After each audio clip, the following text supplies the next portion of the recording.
성경 봉독하겠습니다. 우리 사도행전 20장 24절 말씀을 우리 집사님 봉독해 주시겠습니다.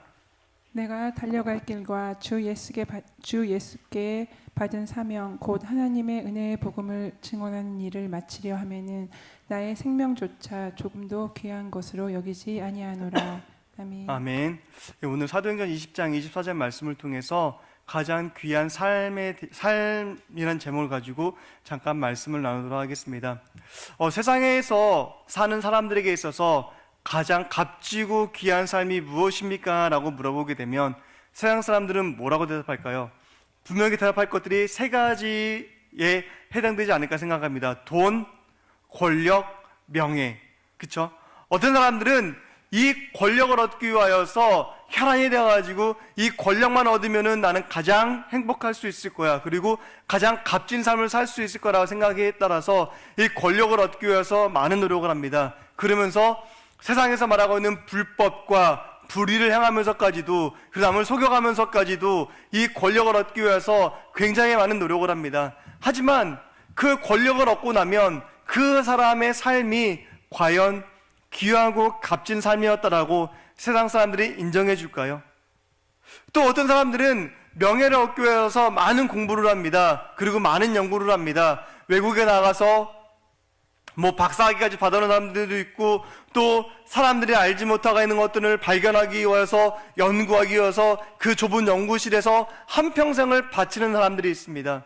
하지만 그 사람들이 그 연구의 결과를 내놓는다 해가지고 그 사람의 삶이 값지다라고 말할 수 있을까요? 물론 인류를 위하여서 어떠한 기술을 발명하고 또 인류를 위하여서 어떠한 병을 치유할 수 있는 이러한 약들을 개발했을 때 그 사람의 삶이 귀하다라고 말할 수는 있겠지만, 하지만 세상 사람들이 귀하다라고 인정해 주는 삶하고 하나님께서 인정해 주시는 삶하고는 다르다라는 것입니다. 그 사람이 가족도 내버리고 모든 것들을 다 버리고 연구에만 몰입한다 해가지고 그 사람의 삶이 귀하다라고 말할 수 있을까요? 또 어떤 사람들은 돈을 벌기 위해서 굉장히 노력합니다. 우리가 속된 말로 이렇게 말하면 돈의 노예가 돼가지고 그 돈을 벌기 위해서 24시간 일하는 사람들도 있고, 심지어 잠을 몇 시간만 자고 일하는 사람들도 있고, 또 도박에 빠지는 이유가 무엇입니까? 도박에 빠지는 이유가 내가 이 일확천금을 따가지고 부자가 되고 싶은 욕심 가운데에 휩싸이다 보니까 도박에 빠지지 않습니까? 이렇게 그 사람들이 많은 돈을 얻고 일평생 쓰고도 남을 돈을 벌었다 치더라도 그 사람의 삶이 과연 귀하다라고 말할 수가 있겠냐라는 것이죠. 오늘 귀한 삶에 대해서 성경은 이렇게 말씀하고 있습니다. 성경은 하나님의 복음을 전하는 삶이 가장 귀하고 값진 삶이다라고 말하고 있습니다. 우리가 알고 있는 무명의 그리스도인들이 너무나 많이 있습니다. 빛으로 나타나지 아니하고 어둠 가운데에 사람들이 인정해 주지도 않고 사람들이 알아주지 않더라도 묵묵히 복음을 전하는 사람들이 세상 가운데 얼마나 많은지 모릅니다. 특히 우리나라 가운데에 기독교가 이렇게 급속하도록 성장하게 된 이유가 무엇입니까? 맨 처음에 기독교가 들어왔을 때에 선교사님들이 복음을 전한 것들도 있었지만 그 당시에 권서인이라는 제도가 있었습니다. 권서인이 뭐냐면 그 성경책을 보따리 예매 짊어지고 성경책을 산골 마을에 가서 팔면서 전하는 사람들이었습니다. 그 사람들이 그렇게 모든 것들을 다 내버려 두고 성경책을 짊어지고 사람들이 가지 않는 오지에 가가지고 복음을 전하고 사람들이 알아주지 않는 곳에 가서 성경책을 팔고 이래가지고 그것 가운데 믿는 사람들이 숫자가 얼마나 많이 늘어났습니까? 또 그뿐만 아니라 처음에 우리 기독교가 들어왔을 때 생각해 보시기 바랍니다. 맨 처음에 이 땅에 기독교가 들어왔을 때에 수많은 선교사님들이 이 땅을 밟았습니다. 하지만 그분들이 고국으로 가신 분들도 계시지만, 하지만 그렇지 않고 이곳에서 묵묵히 복음을 전하다가 풍토병에 걸려가지고 순교하신 분들도 계십니다. 이 땅에서 자기의 고국에 있었으면 걸리지도 않을 병들을 이 땅에 와서 복음을 전하다가 걸리는 사람들이 너무나 많았습니다. 일단 우리도 외국에 가게 되면 물이 틀리잖아요. 그렇죠? 물이 틀리고 음식이 틀리다 보니까는 이런 여러 가지 질병 가운데 노출된 사람들이 많이 있습니다. 그리고 그 질병 가운데 걸려가지고 지금도 선교제에 가면은 그런 질병 가운데 순교하시는 분들도 계시는데, 마찬가지로 그분들도 이 땅에 와가지고 그렇게 순교하신 분들이 많습니다. 하지만 우리가 알고 있는 선교사님들을 꼽게 되면은 누구 알고 있습니까? 대표적으로 언더우드, 아펜젤러, 그렇죠? 토마스 선교사님. 그 외에 기억나시는 분들 계십니까? 모르잖아요. 그렇죠? 모르는 사람들이 더 많다라는 것이에요. 하지만 그분들이 아무도 인정해주지 않더라도 그분들의 삶이 헛된 삶이었을까요? 그분들이 이 땅에 와서 복음을 전하는 그 삶이 아무 쓸모없는 삶이었을까요? 미국에서 예전에 영화 창끝이라는 영화가 있었습니다. 거기에 미국에서 유명한 대학을 졸업하신 선교사님 6분이 페루에 있는 그 식인종들이죠. 그 당시에 식인종이 있었으니까 그들, 그리고 원시 부족에게 복음을 전하러 갔다가 그분들이 한꺼번에 6명이 다 순교하고 말았습니다. 하지만 그분들의 허리에는 뭐가 있었냐면은 자신들의 안전을 위하여서 권총을 가지고 있었습니다. 근데 더 놀라운 것은 이 권총을 한 명도 쓰지 않고 전부 다 순교하고 말았다는 것이죠. 거기에 대해서 미국에서 유명한 신문에서 뭐라고 얘기했냐면은 젊은 선교사들이 고국에서 유명한 대학을 나왔기 때문에 자기가 나온 대학에서 교수직을 제의받은 사람들도 있었고, 큰 교회에서 목회를 청구받은 사람도 있었지만, 하지만 그런 사람들이 그곳에 가서 쓸데없는 죽음을 당했다라고 신문에서 대서특필했습니다. 하지만 그분들이 순교한 결과가 무엇입니까? 그분들이 순교하고 나자 부인들이 그곳으로 가서 평생 복음을 전하고 그곳에 있는 원주민들 95%가 전부 다 회심하고 주님 앞에 돌아왔다라는 것입니다. 세상 사람들이 봤을 때는 그 죽음이 헛된 죽음이었었고 그 죽음이 쓸데없는 죽음이었었다라는 것입니다. 하지만 우리 주님께서 봤을 때에 그분들의 죽음이 어떻습니까? 그분들의 죽음은 헛된 죽음이 아니라 값지고 귀한 복음이었다라고 말하고 있다라는 것입니다. 그분들이 만약에 그곳에 가지 않았더라면 아직도 여전히 예수 그리스도를 모른 채 가운데 살아갈 수 있었을 것이고, 그들 전부 다 멸망의 길로 갈 수밖에 없었지만, 하지만 그들을 안타깝게 여겨서 어떻습니까? 그분들이 그곳에 가서 복음을 전하였다라는 것입니다. 이사야서 52장 7절에서 이렇게 말씀하고 있습니다. 좋은 소식을 전하며 평화를 공포하며 복된 좋은 소식을 가져오며 구원을 공포하며 시온을 향하여 이르기를 내 하나님이 통치하신다 하는 자의 산 넘는 자들의 발이 어찌 그리 아름다운가라고 말씀하고 있습니다. 이것이 시편에서는 뭐라 말하고 있냐면은 복음 들고 산을 넘는 자들의 발길이 아름답도다라고 시편에서는 또한 시편 기자가 말씀하고 있습니다. 이처럼 가장 귀한 발걸음이 어떤 발걸음이고 가장 귀한 삶이 어떤 삶이냐면 복음을 들고 가는 발걸음이 가장 귀하고 복된 삶이다라고 말씀드릴 수가 있다라는 것입니다. 세상 사람들이 나를 인정해 주지 않고 세상 사람들이 나를 알아주지 못하더라도 내가 예수 그리스도를 믿고 내가 그분을 위하여서 헌신하고 충성하고 살아가는 그 삶이 귀한 삶이다라는 것입니다. 사도 바울이 어떤 사람이었습니까? 사도 바울이 회심하기 전에 어떤 사람이었습니까? 굉장히 복음을 박해하는 일에 앞장선 사람이었을 뿐만 아니라 젊은 나이에 공의회 의원이었다는 것입니다. 30명 있는 공의회 의원이었었고 권력도 있는 사람이었었고 명예도 있는 사람이었었는데, 그 명예가 어떠냐면 그 당시에 최고 석학이 가말리엘이라는 사람이었었는데 가말리엘 문화상이었다는 것입니다. 그러면은 그 당시에 최고의 지식인이었었고 또 돈도 많았다라는 것입니다. 그랬던 사도 바울이 복음을 받아서 전부 다 버렸습니다. 그리고 그가 뭐라 말하고 있냐면은 내가 복음을 증거하는 일에 내 생명도 조금도 아깝지 않다라고 말하고 있습니다. 내가 하나님의 복음을 전하는데 어떻게 나의 삶이 아까울 수 있겠냐라고 말하고 있다는 것입니다. 우리가 이러한 마음을 품어야 된다는 것입니다. 하나님 아버지의 마음이 어떤 마음입니까? 하나님 아버지의 마음은 죽어가는 인생이 불쌍해서 하나뿐인 외아들 독생자 예수 그리스도를 이 땅에 보내셨을 뿐만 아니라 그분께서 십자가가 달려 죽으심으로 말미암아 우리가 죄에서 노임받지 않았습니까? 하나님의 마음은 어떤 마음이냐면 세상 사람들이 한 명이라도 멸망하지 않고 구원받기를 원하는 마음이 하나님 아버지의 마음이라는 것입니다. 왜 예수님께서 더디 오시는지 아십니까?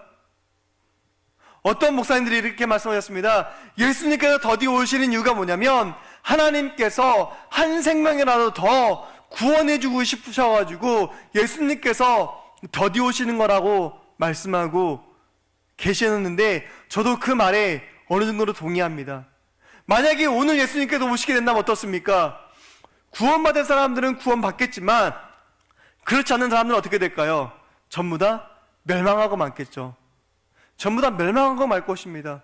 그 멸망당하는 사람들이 하나님께서는 마음 아프시다라는 것입니다. 요나서에 보게 되면 어떻습니까? 요나 선지자가 니느웨 성에 가가지고 대충 복음을 전하는데 니느웨 사람들이 회개하고 돌아옵니다.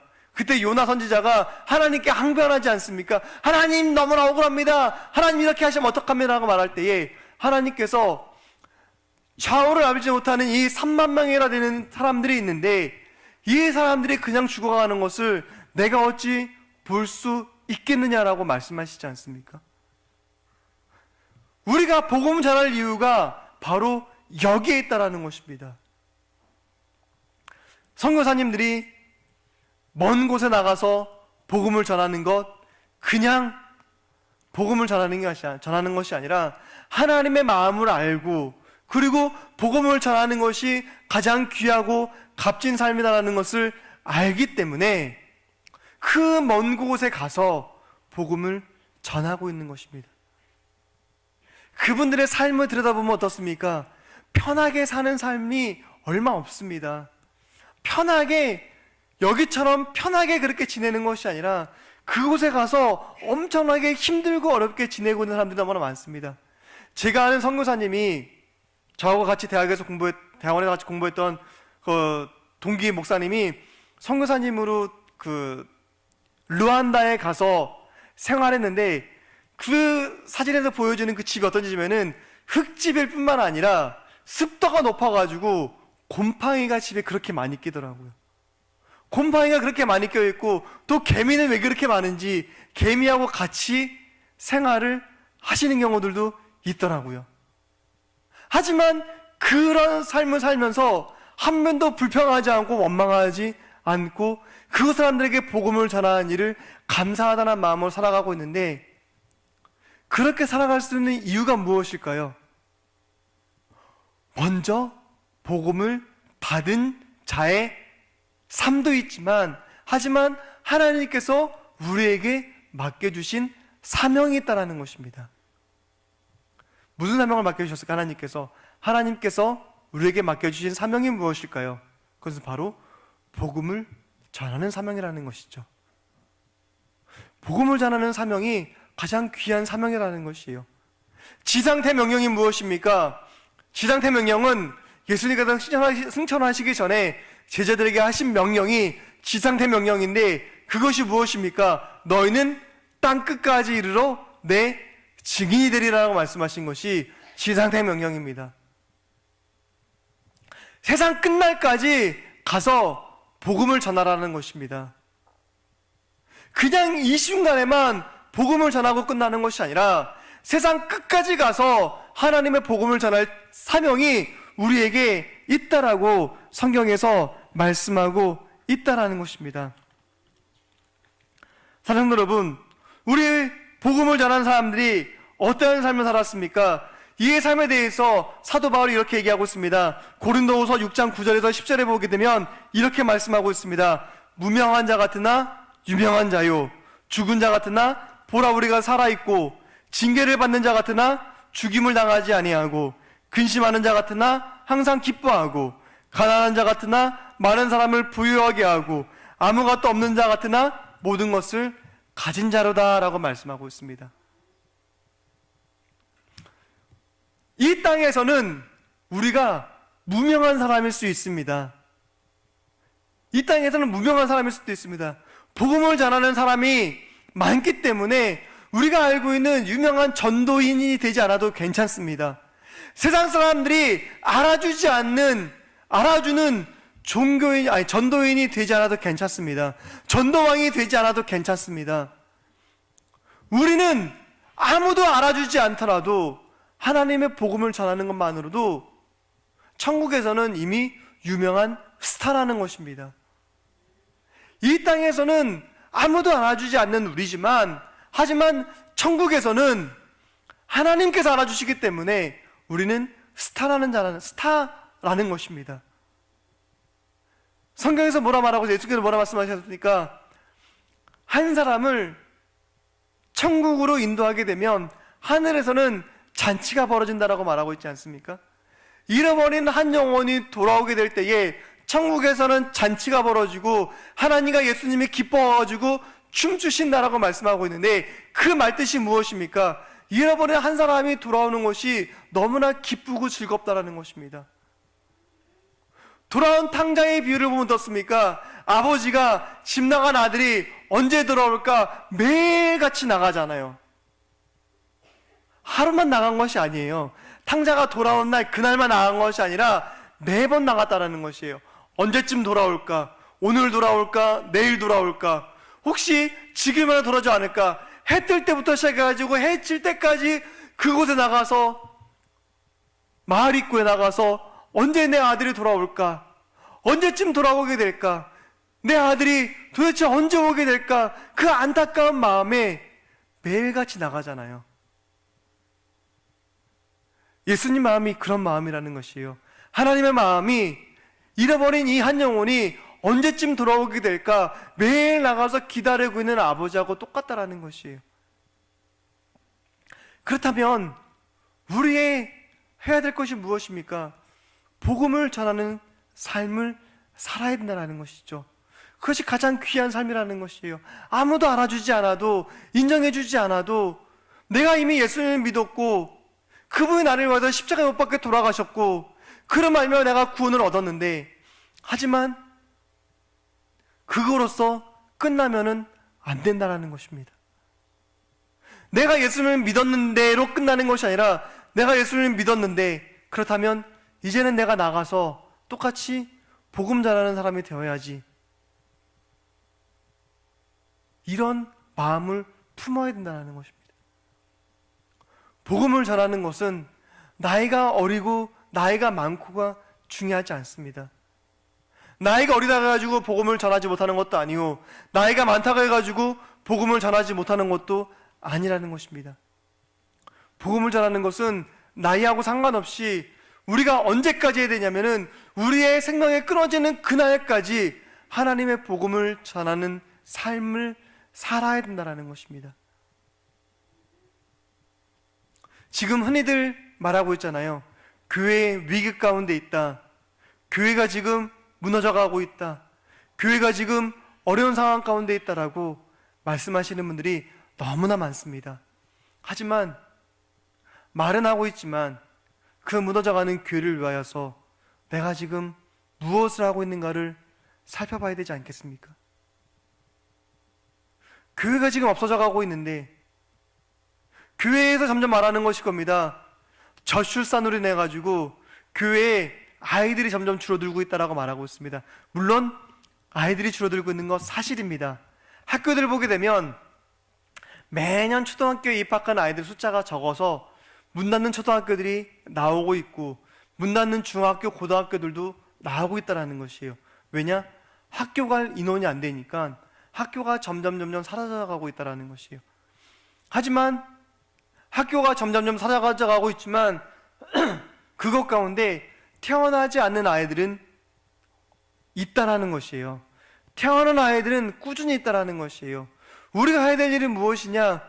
그 아이들을 위해서 전도하는 것이 아니라 부모들을 전도해야 되는 것이고, 또 다음 세대를 위하여서 우리가 어떻게 하나님의 복음을 전할까 고민하고 연구해야 될 책임이 있다는 것이죠. 아이들은요, 저희들 세대하고 틀리잖아요. 저희들 어렸을 때에는 야, 교회 가자 하면은 막 어린아이들도 교회에 갔습니다. 제가 어렸을 때도 저희 발로 교회를 갔거든요. 근데 지금은 어떻습니까? 유치부 아이들 혼자서 못 옵니다. 부모가 오지 않으면 못 옵니다. 초등학교 저학년 아이들도 마찬가지로 부모가 오지 않으면 교회에 못 옵니다. 그럼 우리가 전도해야 될 대상이 누구입니까? 이제는 아이들에서 부모를 전도의 대상으로 바뀌어야 된다는 것이죠. 그리고 전도의 전략도 아이들이 아니라 부모의 초점을 맞춰가지고 어떻게 하면 부모들이 교회에 오게 될까? 어떻게 하면 이 부모들을 교회로 인도할 수 있을까?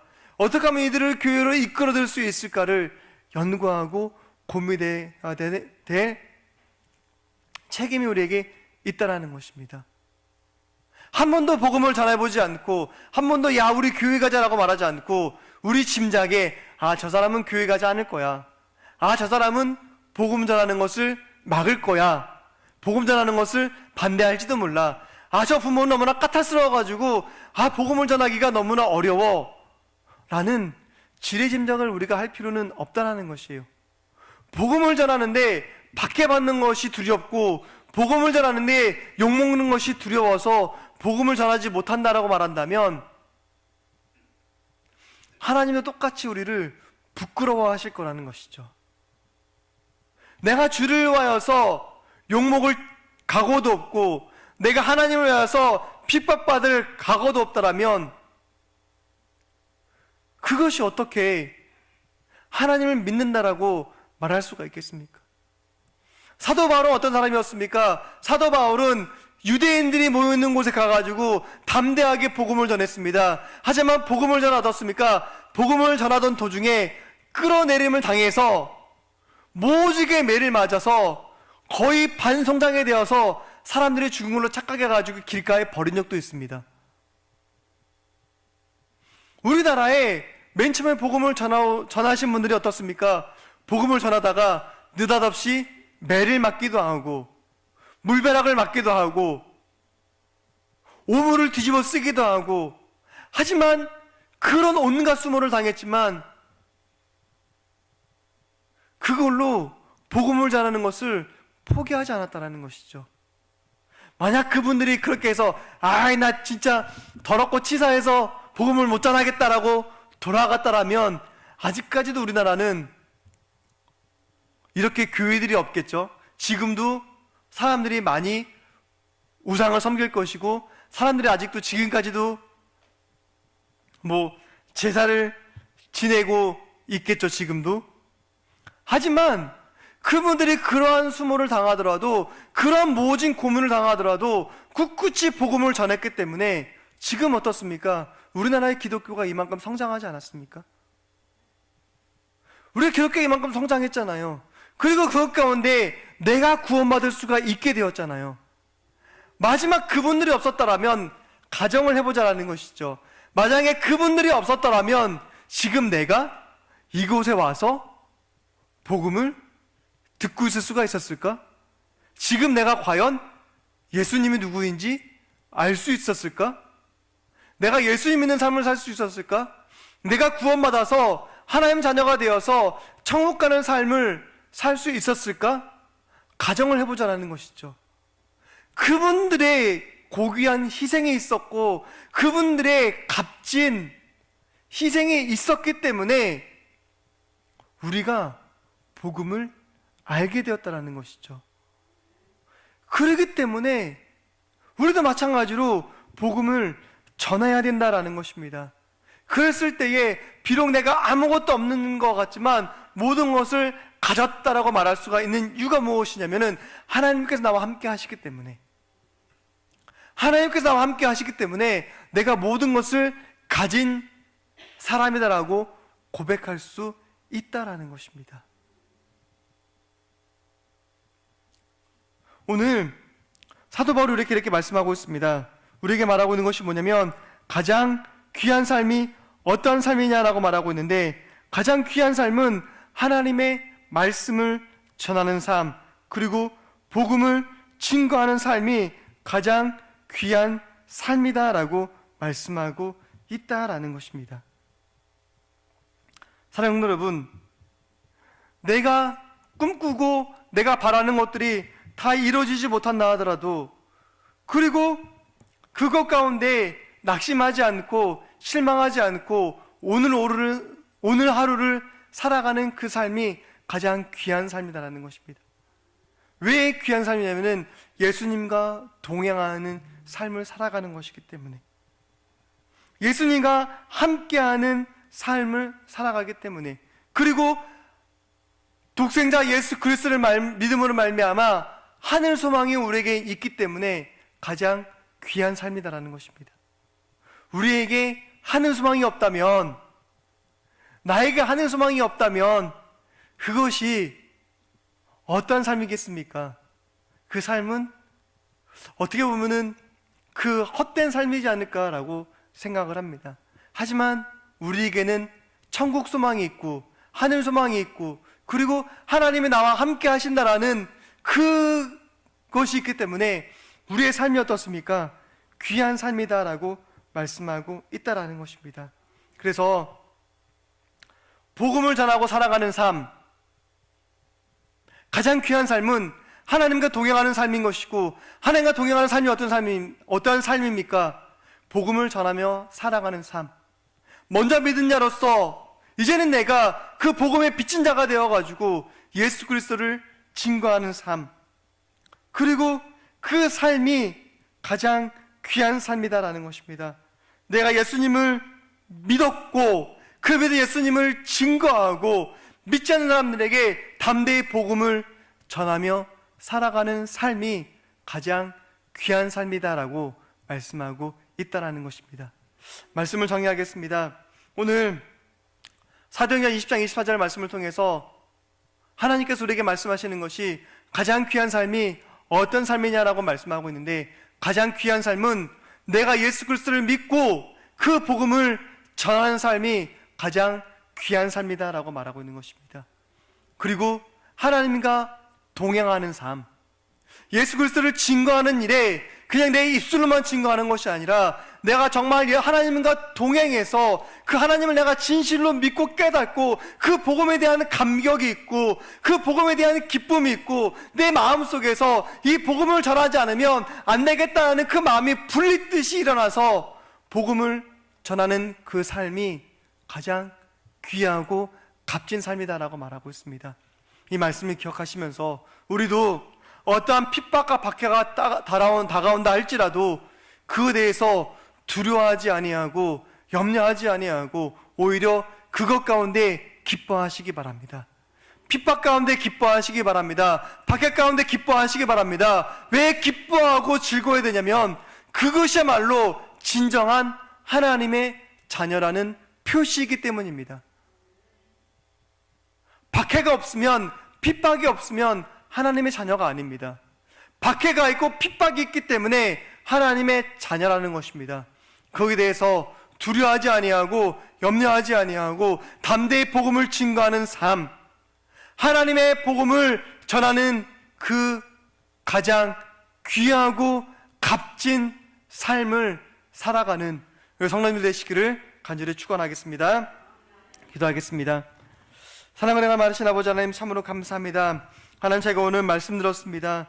하나님, 들은 말씀을 기억할 수 있게 해주시고, 하나님, 복음을 전하며 살아가는 삶이 가장 귀한 삶이다라고 말씀하고 있는데, 하나님, 우리가 복음 전하는 삶을 살아갈 수 있게 해주시고, 내가 먼저 예수 그리스도를 믿었고 그 믿은 자답게 하나님 말씀을 증거할 수 있게 해주시고 하나님 말씀을 전할 수 있게 해주시고, 하나님, 그러므로 말미암아 가장 귀한 삶을 살았더라고 착하고 충성된 종이라는 그 표현들을 쓸 수 있게 해주시고, 내가 이 땅에서 비록 사람들이 알아주지 않는다 할지라도 하나님, 그에 대해서 낙심하고 좌절하지 아니할 수 있도록 도와주시고, 하늘에 내 이름이 새겨진 것만으로도 기뻐하고 감사하며 살아갈 수 있도록 주님 인도하여 주실 줄 믿사오며 예수님의 이름으로 기도합니다. 아멘. 하늘에 계신 우리 아버지, 아버지의 이름을 거룩하게 하시며 아버지의 나라가 오게 하시며 아버지의 뜻이 하늘에서와 같이 땅에서도 이루어지게 하소서. 오늘 우리에게 일용할 양식을 주시고 우리가 우리에게 잘못한 사람을 용서하여 준 것 같이 우리 죄를 용서하여 주시고 우리를 시험에 빠지지 않게 하시고 악에서 구하소서. 나라와 권능과 영광이 영원히 아버지의 것입니다. 아멘. 우리가 주여 세 번 외치고 자유롭게 기도하시다가 돌아가시겠습니다. 주여, 주여, 주여.